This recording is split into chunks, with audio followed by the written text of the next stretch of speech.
교수님, 사람들이 양자 물리학, 양자 역학 하면은 어렵다고들 얘기합니다. 그런데 양자 역학 이해하기 어려운 이유가 선입견 때문이라고 말씀을 하셨단 말이죠. 양자 역학이 기술하는 세상은 우리가 직접 눈으로 볼 수 없을 정도로 아주 작은 것들의 세상이에요. 근데 우리는 단 한 번도 전자 하나를 눈으로 보거나 뭐 광자 하나를 눈으로 본 적은 전혀 없죠. 원칙적으로 불가능하고요. 그러니까 우리는 이 세상에서 주로 우리 눈으로 볼 수 있을 정도의 큰 것들에 그 세상에 우리는 익숙할 수밖에 없습니다. 그렇다 보니까 우리는 큰 것들을 설명하는 물리학의 고전 역학의 세계에서 살고 있다고 생각할 수 있는데요. 그러다 보니까 양자 역학 같이 우리가 단 한 번도 본 적도 없고 경험한 적도 없는 아주 작은 것들을 기술하는 물리학의 내용을 들으면 우리는 어느 누구도 지금 이 화면을 보고 계시는 여러분뿐 아니라 물리학자들조차도 고전 역학의 세계관을 가지고 양자 현상을 이해하는 것이 사실 원칙적으로는 불가능하다고도 할 수 있어요. 그런데 물리학자들은 어떤 그 양자 역학을 우리가 이해한다라고 할 때의 의미를 조금은 조심해서 다뤄야 한다고 저는 생각하거든요. 제가 전에 떠올렸던 비유는 이런 거예요. 여러분이 예를 들어 스페인어를 하나도 몰라요. 그런데 스페인어 책을 누가 주면서 읽고 이해하라고 하면 이해할 수 있는 사람은 단 한 명도 없죠. 여러분이 스페인어가 어떤 단어들로 구성되어 있는지, 문법은 어떤 건지 라는 사전 지식을 여러분이 점점 늘려가다 보면 시간이 지나면 스페인어도 이해할 수 있겠죠. 마찬가지라고 저는 생각해요. 양자 역학도 우리가 이해하려면 양자 역학을 기술하는 마치 스페인어의 기본 단어들 같이 그런 지식을 여러분이 갖고 있다면 양자 역학을 물리학자들처럼 이해하는 것은 사실은 불가능하지는 않습니다. 하지만 사실 여러분과 저는 그리고 우리 인간 누구 모두는 사실은 직접 양자 역학이 기술하는 세상을 본 적이 없으니까 그런 면에서 보면은 이해가 불가능하다고 할 수도 있죠. 그래서 이게 좀 재밌는 게요. 그 물리학자들에게 물어봐도 어떤 사람은 이 세상에 양자 역학을 이해하고 있는 물리학자는 단 한 명도 없어 라고 이야기할 수도 있어요. 그때 이해의 기준은 고전 역학의 세계관을 가지고 양자 역학을 이해하는 것이 불가능하다라는 뜻입니다. 근데 그게 아니라 양자 역학을 그 대학교 물리학과에서 학부생들이 2학기 정도 배우거든요. 이게 전 세계 모든 대학의 모든 물리학 학생들이 다 배워요. 그렇게 양자역학을 1년 배운 학생에게 양자역학을 이해했냐라고 물으면 자기가 배운 양자역학의 수학적인 테두리 안에서 이해하고 있느냐라고 물으면 이해한다고 할 수도 있어요. 물리학자로서 교육을 받은 모든 물리학자는 양자역학을 이해하고 있다라고 이야기해도 거짓말은 아니라고 생각해요. 근데 그분들이 모두 다 양자역학을 아무도 이해하지 못했다라고 해도 흥미롭게도 이것도 거짓말이 아닌 거죠. 그게 양자 역학의 어떤 핵심 같은 또 말씀이시잖아요. 그렇죠. 있는데 없고 없는데 있다. 그렇게 보니까 네. 양자역학도 일종의 중첩 상태네요. 아무도 모르는 상태와 물리학자라면 알고 있는 상태의 중첩 같은 게 양자역학 같네요. 그래서 그 사람들이 선입견을 버려야 양자역학을 이해한다라고 할 때 그 선입견은 고전 역학의 세상에서 우리가 갖게 된 어떤 세계관의 틀, 그 틀에서 벗어나야만 사실은 양자역학을 이해할 수 있는 것은 맞습니다. 애초에 양자 역학이라고 딱 단어만 들어도 어렵다는 생각이 드는 것 같아요. 이건 내가 이해할 수 없는 분야야 라고 먼저 선을 그어버리는 경향이 있다 보니까 오히려 양자 역학이 뭐다라고 바로 들어가기보다 실생활에서 이런 게 양자 역학의 어떤 예시입니다 라고 할 수 있는 그런 게 있을까요? 저는 양자역학이 사실 모든 것을 지배한다고 생각해요. 저뿐 아니라 물리학자들이 그럴 겁니다. 제 지금 테이블 위에 물컵이 놓여 있는데요. 이 물컵 아랫부분도 원자로 이루어져 있고 이 테이블의 윗면도 원자로 이루어져 있거든요. 그런데 원자는 사실 굉장히 작은 원자핵이 가장 중심에 있고 그 다음에 전자는 원자핵 하나의 크기에 비교하면 굉장히 멀리 있습니다. 원자 하나하나는 다 내부가 텅텅 비어있다라고 해도 되거든요. 그러면 컵의 아래쪽에 있는 텅텅 비어있는 원자가 있고 테이블 위쪽에 있는 텅텅 비어있는 원자가 이렇게 점점 가까이 있다 보면 둘이 텅텅 비어있으니까 스르륵 통과해야 되지 않나요? 우리가 양자역학을 통해서만 사실 이 컵이 왜 이 책상을 스르륵 통과해서 아래로 떨어지지 않는지도 설명합니다. 이것도 사실 양자역학에서 파울리 베타 원리에 의해서 이런 효과가 만들어지는 거거든요. 하지만 큰 것들을 우리가 설명하고 싶을 때는 굳이 양자역학을 사용하지 않아도 쉽게 우리가 큰 것들을 설명할 수 있을 뿐이죠. 좀 더 어려워지는 것 같습니다.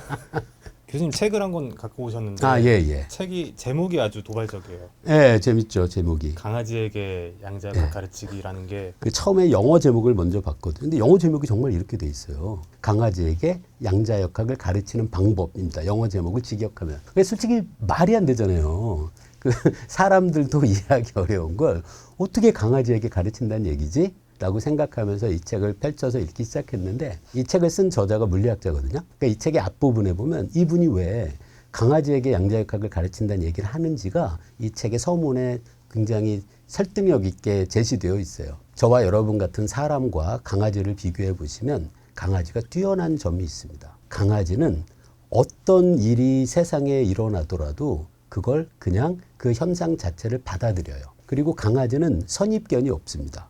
그리고 모든 것을 궁금해하고 신기해하죠. 이 세 자세가 우리가 양자역학을 이해하기 위해서 꼭 필요한 자세거든요. 그래서 이 저자가 정말로 재밌게 그렇게 얘기합니다. 양자역학을 배우기에는 사람보다 강아지가 유리하다. 이 책이 그래서 읽다 보면 그 대화록입니다. 근데 보통 대화록의 형태로 되어 있는 유명한 책들이 많잖아요. 뭐 플라톤 책들도 다 대화의 형태고요. 제가 좋아하는 그 갈릴레오의 책들도 사람 사이의 대화의 형태로 책이 구성되어 있는데 이 책도 대화록이에요. 근데 누구와 누구의 대화일까요? 이 책의 저자와 반려견 에미 사이의 상상의 대화의 형태로 양자역학을 설명하는 아주 멋진 책입니다. 이 책에서 보신 것 중에 가장 좀 인상 깊었던 포인트나 챕터가 있었을까요? 이 책의 내용이 정말 좋았는데요. 이 책의 저자를 보면서 제가 감탄한 게 그 양자 현상들이 있잖아요. 양자역학을 따르는 현상을 비유로 정말 멋지게 설명해요.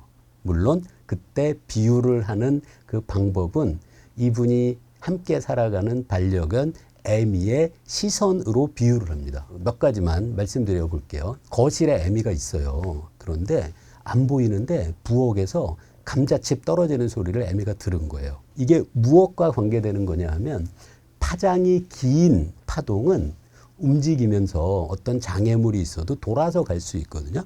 그러니까 여러분이 거실에 앉아 있어도 부엌에서 사람들이 하는 이야기를 들을 수 있는 것이 소리가 직진하다가 부엌과 거실을 나누는 어떤 벽 같은 게 있어도 소리는 이걸 벽에 막혀도 이걸 이렇게 돌아서 갈 수 있거든요. 이걸 파동의 회절이라고 해요. 그래서 소리는 파장이 길어서 회절이 잘 일어나서 우리가 귀로 그 소리를 들을 수 있어요. 하지만 눈으로 본다고 할 때는 우리가 빛을 이용하잖아요. 빛은 파장이 진짜 짧아요. 파장이 짧은 파동은 장애물이 있으면 돌아서 가지 못하고요. 그냥 거기 막혀버립니다. 그래서 에미가 거실에 있는 에미가 부엌에서 감자칩 떨어지는 소리를 듣고 후다닥 거기로 달려갈 수 있는 이유가 바로 파동의 회절 때문이다라는 걸 에미의 일상의 경험으로 아주 재밌게 표현하는 거죠. 저희가 SF 영화 많이 보다 보면 가장 요즘에 많이 나오는 개념이 멀티버스, 예, 평행 우주, 텔레포트 이런 개념들이 많이 나오잖아요. 양자역학하고 연결이 되는 개념이 맞을까요? 일단 두 가지가 조금 다른 개념이거든요. 일단 평행우주 혹은 다중세계, 다중우주라고 부르는 개념을 설명드리려면 양자역학에서 어떤 입자의 상태를 우리가 측정하게 되면 이 입자의 상태가 급격히 변합니다. 그래서 만약에 전자가 여기 있을 수도 있고 저기 있을 수도 있는 두 상태가 양자역학을 따르는 입자들은 두 가지 가능성을 동시에 갖고 있을 수 있어요. 그런데 우리가 이쪽에서 전자를 측정하는 순간 이쪽에 전자가 있을 확률은 그 순간 0으로 돼버립니다. 그러니까 측정에 의해서 전자가 가질 수 있는 상태가 급격히 아주 극소수의 상태로 갑자기 바뀌게 돼요. 이거를 양자역학에서는 파동함수의 붕괴라고 부릅니다. 이 물리학에서 양자역학을 해석하는 여러 방법들이 있는데요. 그 중에 닐스 보어와 하이젠베르크 같은 사람들이 20세기 초반에 만들어낸 표준 해석을 물리학자들은 코펜하겐 해석이라고 불러요. 우리가 측정하면 이쪽에 있는 가능성은 그냥 0이 돼서 사라져 버린다. 그런데 양자역학을 해석하는 다른 해석이 있어요. 이거는 에버렛이라는 사람이 제안한 다중세계 해석이라는 게 있습니다. 입자가 여기 있을 수도 있고 저기 있을 수도 있는 두 모두가 가능한 중첩이 되어 있는 상태로 전자가 있어요. 근데 우리가 전자가 이쪽에 있는 거를 봐요. 그러면 에버렛의 다중우주 해석은 어떻게 해석하냐면 이쪽에 전자가 있을 가능성도 있잖아요, 사실은.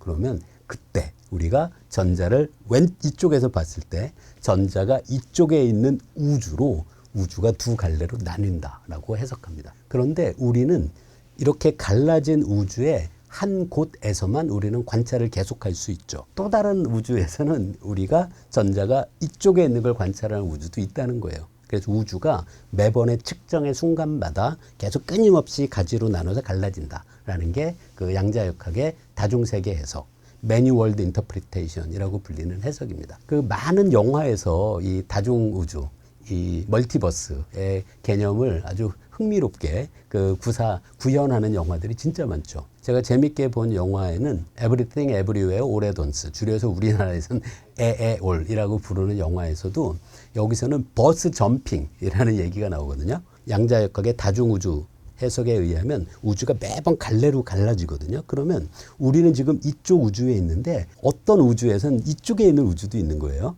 그래서 이 에에올에서의 버스 점핑이라는 게 바로 그거야. 이쪽에서 다른 우주로 우리가 건너갈 수 있는 상상을 이 영화에서 재밌게 묘사하죠. 자, 이건 상상입니다. 현실에서는 사실 물리학자들은 그럴 수 없다고 생각해요. 아주 짧은 시간만 지나면 한쪽 우주와 다른 우주 사이에 아무런 그 중첩이 불가능하게 되기 때문에 우리는 이쪽에 있으면 다른 우주로 건너갈 수도 없고 그쪽에 있는 무언가를 관찰할 수도 없습니다, 사실은. 그래서 다중우주 해석은 사실 물리학자들에게는 그게 틀렸다라는 걸 증명할 수는 없어요. 하지만 그게 맞다라는 걸 증명하는 것도 쉽지 않죠. 왜? 그렇게 갈래로 나뉜 모든 다중우주는 다른 우주와 아무런 영향을 줄 수 없습니다. 우리는 그 우주를 볼 수도 없고 측정할 수도 없고 갈 수도 없어요. 그렇다면 그 우주가 있느냐 없느냐를 우리가 실험으로 확인하는 것은 굉장히 어렵겠죠. 그래서 다중세계, 다중우주 그 관점이 정말 흥미롭고 물리학자들도 그럴 가능성을 생각합니다. 하지만 실험을 통해서 정말 우주가 매번 갈라지는지를 확인하는 것은 정말 어려워요. 하지만 영화에서는 그런 상상을 얼마든지 펼칠 수 있고 사람들이 굉장히 재미있게 생각하는 상상이죠. 여러분도 그렇지 않나요? 아, 내가 지금 이 세상에서 이렇게 힘들게 살아가는데 우주가 다른 곳에 있어서 그 우주에서는 내가 아주 유명한 사람이고, 그죠? 아주 돈도 많이 벌고 그런 우주가 있기를 바라시죠. 있을 수 있습니다. 그런데 여러분은 그곳에 못 갑니다. 자, 또 재미있는 그 관점 중에 하나가 순간이동이에요. 그 텔리포테이션이라고 부르는데요. 이것도 사실 양자역학에서 퀀텀 텔리포테이션을 이야기를 하긴 합니다. 근데 여기서 조심하셔야 될 게 양자역학이 허락하는 순간 이동은 입자 자체를 보내는 게 아니고요. 이 입자가 가지고 있는 양자역학의 상태만을 전달할 뿐입니다. 그래서 만약에 이게 가능하다고 하더라도 여러분이 만약에 여기 있다가 우주의 먼 곳으로 순간 이동을 한다고 하더라도 여러분의 상태만 전송하는 거지 여러분이 가는 거는 아닙니다. 그래서 물리학자들이 가능하다고 생각하는 이 퀀텀 텔리포테이션과 영화에서 그려지는 순간적인 그 퀀텀 텔리포테이션은 사실은 개념이 많이 다르죠. 그거 가지 마세요. 거기 가면 여기 있는 여러분들도 계속 있는 겁니다. 여러분의 상태만을 보내는 거예요. 상태만 보낸다는 말씀 잘 이해가 안 돼요. 상태만을 보낸다는 게 이런 뜻이에요. 예를 들어 아주 간단하게 전자를 생각할게요. 이 전자가 지금 예를 들어 운동량이 얼마고 이 전자가 지금 현재 갖고 있는 에너지가 얼마고 이 전자가 스핀이라는 양을 갖고 있잖아요. 스핀이 얼마고 같은 극소수의 몇 개의 숫자가 있죠. 이걸 전달하는 거예요. 전자를 보내는 게 아니라 예를 들어 이 전자의 스핀이 위를 가리킨다. 이걸 양자 전송한다. 그러면 저쪽에 있는 어떤 또 다른 전자가 있는 거예요. 그 전자도 똑같은 스핀의 방향을 갖도록 할 수는 있죠. 하지만 그렇다고 해서 이 전자가 거기로 순간적으로 이동한 건 아닙니다. 지금 생각나는 거는 스타워즈에서 형상들이 나타나는 그거하고는 다른 거죠. 그 홀로그램처럼, 그거는 사실은 양자 전송도 필요 없고요. 그건 그냥 지금 우리가 사용하는 전자기파를 이용한 통신 방식으로도 얼마든지 보낼 수 있죠. 그 아까 상태를 보낸다는 게 상당히 굉장히 그 중요한 의미예요. 어떤 뜻이냐면 이쪽에 있는 그 물질의 상태를 아무런 손상 없이 전체를 보내는 걸 뜻합니다. 이걸 양자역학의 방법으로. 사실 이게 가능한지 아닌지도 모르고 맞는지 아닌지도 틀린지도 사실 물리학자들이 확신하지 않는데 얼마 전에 몇 년 됐죠. 그 노벨상을 받은 펜로즈라는 이 물리학자가 책을 쓰는데 책 제목이 황제의 새 마음이라는 책인데요. 이분의 주장이 굉장히 독특해요. 뭐냐면 우리 인간의 의식이 있잖아요. 의식 자체가 양자역학적인 현상이다라고 주장합니다. 그러면 만약에 우리가 인간의 의식을 먼 곳으로 보내려고 한다면 방금 말씀드린 양자역학적인 퀀텀 텔레포테이션을 이용해야만 하겠죠. 그래서 먼 미래에 인간의 의식을 다른 곳으로 보내는 것이 만약에 꼭 필요한 일이 된다면 그때 우리는 양자 공간 이동을 해야 돼요. 그런데 조심하셔야 될 게 그때도 그 사람의 의식을 보내는 거지 그 사람의 몸과 그 뇌와 모든 것이 물질로서 옮겨가는 것은 사실 아닙니다. 근데 사실 이거는 거의 불가능하다고 생각해요. 전자 몇 개, 극소수의 그 전자의 상태를 보내는 건 아직까지 실험으로도 얼마든지 가능하긴 한데요. 그 제 몸을 구성하고 있는 양자역학적인 입자의 숫자가 무지막지하게 크거든요. 이 전체의 상태를 아무런 손상 없이 먼 곳으로 송신하는 것은 지금 현재 과학기술로는 솔직히 완벽히 불가능하고 가까운 미래에도 이게 가능하다고 생각할 수는 사실 없습니다. 너무 어려운 일이에요. 하지만 그 양자역학을 따르는 입자의 숫자가 적을 때 그때는 얼마든지 지금도 실험으로 성공한 예가 있습니다. 요즘에 양자역학이 개발되고 있는 분야가 있다면 어느 분야가 있을까요? 여기서 그 여러분하고 조금 좀 요 말씀을 강조를 드리고 싶은데요. 사실 양자역학을 전공하는 물리학자라고 하면 약간 이상한 뜻이 돼요. 예를 들어 뉴턴의 고전역학을 전공하는 물리학자는 사실 없습니다. 뉴턴의 고전역학 그리고 양자역학은 모든 분야의 물리학자들이 알고 있는 연구의 방법론이에요. 물리학의 여러 얘기 중에 역학으로 끝나는 단어가 붙어 있는 분야는 사실 학부생들도 배우는 방법론입니다. 그런 면에서 양자역학을 전공한다라는 게 약간은 이상한 개념이에요. 하지만 양자물리학 혹은 원자물리학 그런 분야는 얼마든지 우리가 생각할 수 있죠. 자, 그런 면에서는 저는 양자역학 체계는 솔직히 저는 거의 완성되어 있다고 생각해요. 그러니까 양자역학이 앞으로 새로운 무언가가 그 발전할 가능성은 사실은 저는 약간 회의적인데요. 그렇다 보니까 현재의 물리학자들이 연구하는 대부분의 분야는 이미 거의 확정되어 있는 양자역학을 이용해서 그 전에 우리가 찾지 못했던 또 다른 응용의 가능성 그리고 어떤 물질의 이해의 가능성 그걸 연구하는 쪽의 연구 분야는 굉장히 활발히 진행되고 있죠. 아마 현재 그래서 양자역학을 이용해서 우리 현실에 크게 변화를 일으킬 수 있는 분야는 아마도 많은 분들도 관심을 가지고 계실 양자 컴퓨터 분야가 아마 가장 중요한 분야가 될 것 같습니다. 그리고 양자통신, 양자통신은 양자 컴퓨터보다 이미 실용화 수준에 가 있어요. 그 어떤 양자 시스템의 상태는 한쪽 방향으로 가지 않고요. 여러 가능한 경로를 동시에 진행합니다. 그러면 이게 어떤 면에서 유리하게 되는 거냐면 처음에 여러 상태를 만들어 놓은 다음에 그거를 한 덩어리로 만들어요. 그거를 물리학에서 양자 얽힘이라고 합니다. 이 양자 얽힘 상태를 만든 다음에 이 양자 얽힘 되어 있는 전체 큰 덩어리를 양자 컴퓨터로 한 번에 계산합니다. 그러면 양자 얽힘을 구성하고 있는 여러 양자 상태가 그중에 한 길만 따라가는 게 아니라 여러 길을 동시에 가거든요. 맨 마지막에 다 진행시킨 다음에 맨 마지막에 우리가 특정한 방식으로 양자 얽힘 상태에 있는 이 전체 양자 상태에 대한 측정을 하게 되면 우리가 어떤 결과를 얻을 수가 있게 되겠죠. 그래서 이게 어떤 의미냐 하면 동시에 여러 갈래를 한 번에 우리가 실행시킬 수 있다는 의미가 돼요. 이게 만약에 가능하게 되면 이용할 수 있는 예는 정말 많죠. 예를 들어 여러분이 신약을 설계한다고 생각해 보세요. 그러면 분자가 이렇게 저렇게 되고 이렇게 저렇게 되고 여러 정말 생각하기 어려울 정도로 수많은 가능성이 있잖아요. 이 중에 특정한 것만 사실은 신약 후보 물질로 우리가 이용할 수 있을 수 있죠. 지금은 한 갈래를 해보는 거예요. 그래서 이렇게 해서 그 얻어진 결과물을 봤더니 이거 아니네. 그러면 다시 처음부터 출발해야죠. 다른 경로를 따라서 계산한 다음에 이것도 아니네 라는 걸 경로마다 따로따로 해야 돼요. 근데 만약에 말씀드린 것처럼 양자 얽힘 상태를 거대한 규모에서 우리가 구성할 수 있는 미래가 오면 수많은 가능성을 동시에 추적해서 최종적인 결과에서 우리가 어떤 결과를 원하는지를 마지막 순간에 택하면 이 방금 말씀드렸던 이런 계산들 그리고 최적화 같은 것들을 굉장히 효율적으로 할 수 있죠. 원칙적으로는 만약에 양자 컴퓨터가 구현이 정말 실용화가 된다면 그러면은 아마 그 방금 말씀드린 아마 굉장히 넓은 범위의 최적화 문제, 여러 경로를 추적해서 그 중에 뭐가 제일 좋은지를 찾는 그런 일반적인 문제에 적용될 수 있는 여지도 있습니다. AI가 가장 먼저 떠올랐어요. AI가 그 어떤 솔루션을 찾는 방법도 여러 방법을 맞습니다. 찾고 찾다가 최적화하는 거잖아요. 맞습니다. 근데 지금 현재 AI는 양자 컴퓨터의 방식으로 작동하지 않잖아요. 그래서 최적화할 때도 이렇게 해보고 저렇게 해보고 따로따로 해봐야 돼요.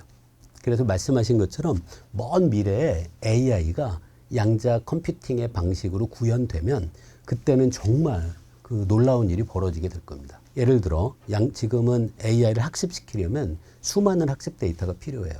학습 데이터를 이용해서 그 AI를 학습시키는 방법은 사실 굉장히 간단하게 설명드리자면 학습 데이터를 넣어요. 그러면 막 얘가 계산을 해서 뭐가 나와요. 그 다음에 두 번째 학습 데이터를 넣습니다. 이렇게 어떻게 보면 순차적으로 하는 거거든요. 그런데 한번 생각해 보세요. 양자 컴퓨터가 정말 먼 미래에 그 굉장히 큰 그 얽힘 상태를 우리가 형성할 수 있을 정도로 발전이 된다면 어떻게 하면 되나요? 그냥 모든 학습 데이터를 한 번에 넣어도 됩니다. 그러면 AI가 그걸 한 번에 배우는 거죠.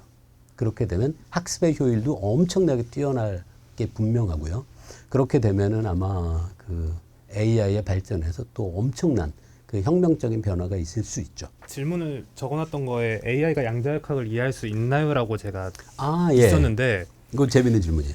근데 말씀하신 것 중에 양자역학은 방법론이기 때문에 어떤 그 방법을 공부하는 그런 거는 AI가 제일 잘하는 거잖아요. 예, 맞아요. 그런 의미에서의 그게 또 아닌 것 같아서 예. AI가 양자역학을 이해할 수 있을까라는 질문은 저는 정말 중요하고 재밌는 질문이라고 생각해요. 그 물리학의 발전 역사를 보면 과거에 우리가 이 이론이 맞다라고 생각했는데 시간이 지나면서 물리학이 발전하면서 그게 아니라 사실 이게 맞는 거야 라고 바뀐 것들이 많잖아요. 사실 물리학자들이 이런 가능성을 상상할 수 있습니다. 제가 뭐 물체가 움직이는 거는 보통 물리학자들은 뉴턴의 고전역학으로 기술하잖아요. 근데 이게 정말 이 물체의 운동을 기술하는 유일한 가장 최선의 방법일까? 그거는 사실 답하기가 쉽지 않죠. 뉴턴의 고전역학보다 더 그 제가 궁금한 게 양자역학이에요. 양자역학은 아직도 해석의 문제에서는 굉장히 사실 모릅니다. 물리학자들이. 양자역학의 표준 해석이 얼마나 사실은 이상해 보이는지는 제가 설명드릴 수 있어요. 앞에서 양자역학에선 어떤 물질의 상태를 어떤 파동함수라는 어떤 그 함수로 생각해요. 그런데 사실 원칙적으로는 파동함수가 한 곳에 모여 있지 않고 얼마든지 넓게 퍼져 있는 것이 가능합니다. 자, 그럼 이제 상상을 해보는 거예요. 어떤 파동함수를 생각할 거냐면 전자가 한 개예요.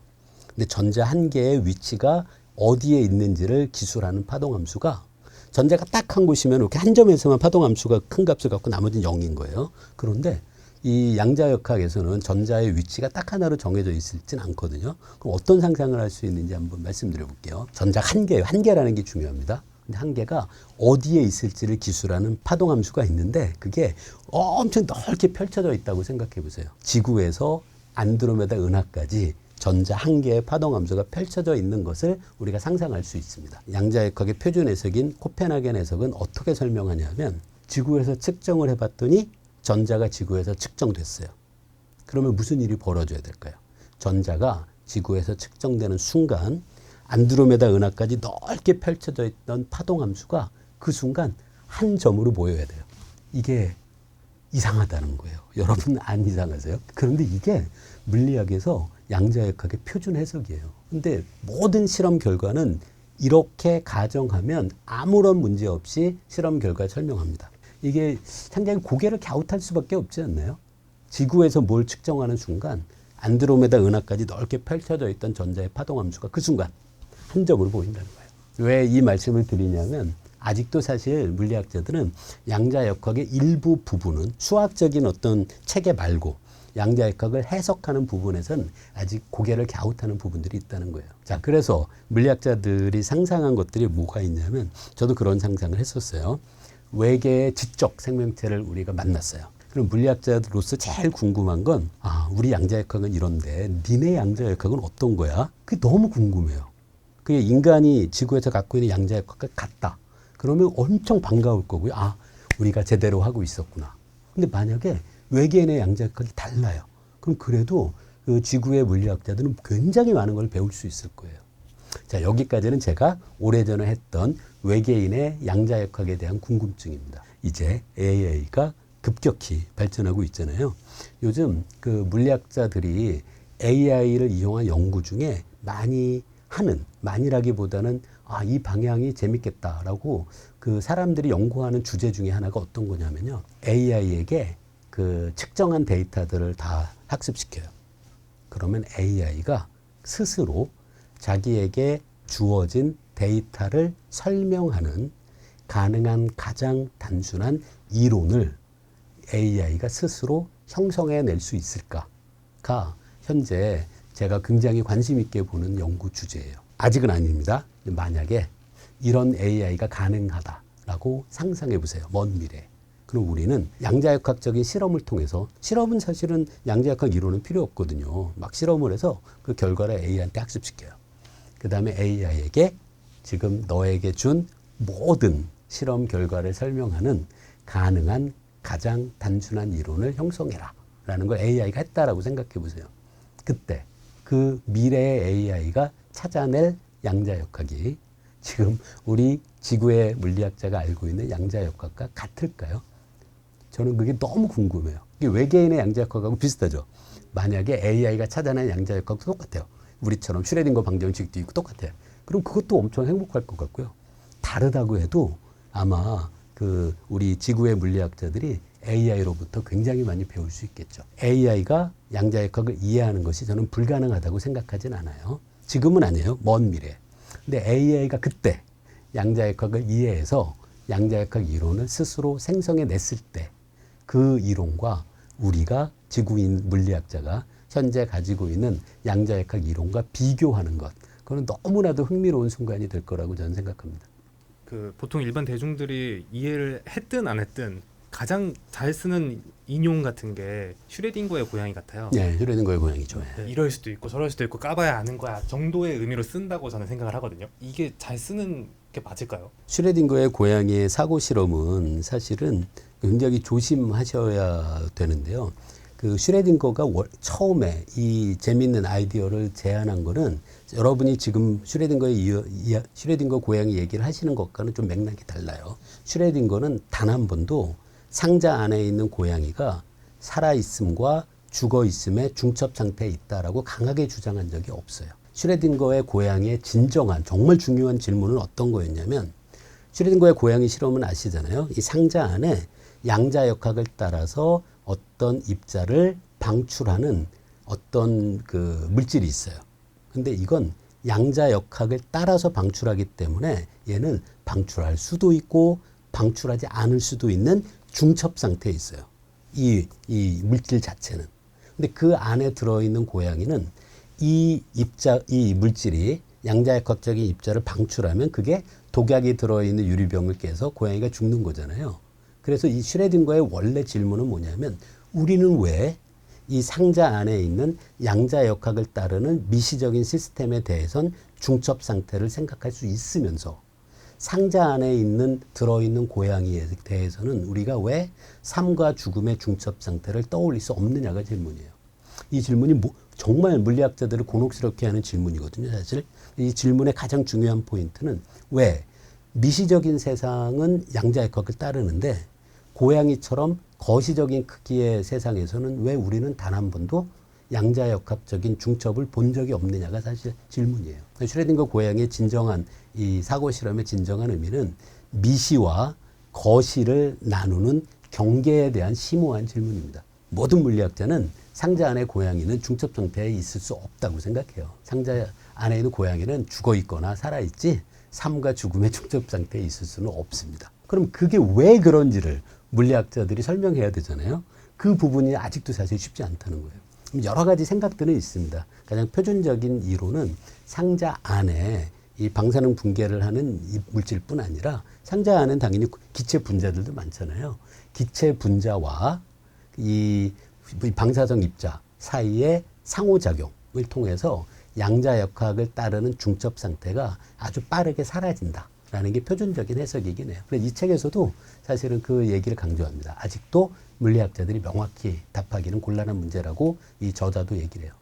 요즘 세상이 너무 빨리 변하는데 우리가 이런 세상에서 이 양자 물리학, 그 양자 역학을 가지고서 뭔가 현실을 바라볼 수 있는 어떤 통찰, 도움받을 수 있는 게 있다면 어떤 게 있을까요? 양자역학, 양자물리학이 철학적인 측면에서도 저는 꽤 큰 교훈을 우리에게 준다고 생각해요. 우리가 어떤 현상을 이해하기 어려울 때 이해가 어려운 것이 그 현상 자체의 어려움 때문인 건지 아니면 나의 선입견 때문인 건지 를 저는 끊임없이 고민해야 된다고 생각해요. 그래서 만약 내가 이해할 수 없다면 우리가 이해하고자 하는 대상의 문제가 아니라 어쩌면 내가 나도 모르게 고정해서 가지고 있는 나의 선입견이 내가 이해하는 것을 방해하는 것은 아닐까라는 고민을 하자라는 건 저는 이게 양자역학뿐 아니라 우리가 세상에서 만나는 여러 다양한 현상을 이해할 때도 우리가 꼭 생각해야 된다고 믿어요. 예를 들어 뭐 사람들마다 생각이 너무 다양하잖아요. 요즘 또 그 사회에서의 어떤 의견들도 극단적으로 분열되어 있고요. 그럴 때 나랑 다른 생각을 갖고 있는 사람을 내가 이해할 수 없다라는 생각이 드실 때는 양자역학을 떠올리시면서 이게 나의 선입견 때문은 아닐까라고 스스로 돌이켜보는 자세 같은 건 도움을 받을 수 있다고 생각해요. 또 양자역학이 또 흥미로운 게 양자역학이 어떤 방정식을 적고 그거에 해를 구하고 하는 모든 과정은 굉장히 수학적이에요. 그런데 양자역학의 마지막 얻어진 결과가 실제 현실에서 관찰되고 측정되려면 명확한 값으로 바뀝니다. 그래서 양자역학을 처음 만들어내는데 굉장히 큰 기여를 한 하이젠베르크는 아주 흥미로운 발상을 해요. 어떤 거냐면 이 중간 과정에 주목하지 말고 우리가 관찰할 수 있는 것만을 모아서 이거를 설명하기만 하면 된다라는 입장입니다. 하이젠베르크가 이런 생각을 했던 이유가 그 당시에 20세기 초에 그 과학 철학에서 논리실증주의라는 철학이 굉장히 사람들에게 많이 알려지거든요. 그 논리실증주의자들이 했던 여러 가지 재미있는 표현 중에 하나가 우리는 말할 수 있는 것만 말해야 한다. 말할 수 없는 것에는 침묵해라. 뭐 그런 얘기가 있잖아요. 이게 하이젠베르크가 양자역학을 만들 때 간접적인 도움을 줬다고 저는 생각해요. 그래서 직접 측정할 수 있는 것, 직접 관찰할 수 있는 것에 주목하자. 그리고 직접 측정하고 관찰할 수 있는 것을 만들어내는 이론은 다음에 좀 추상적일 수는 있죠. 하지만 가장 중요한 건 우리가 보고 측정하고 관찰하는 거다라는 것도 양자역학이 우리에게 준 어쩌면 중요할 수 있는 메시지라고 생각합니다.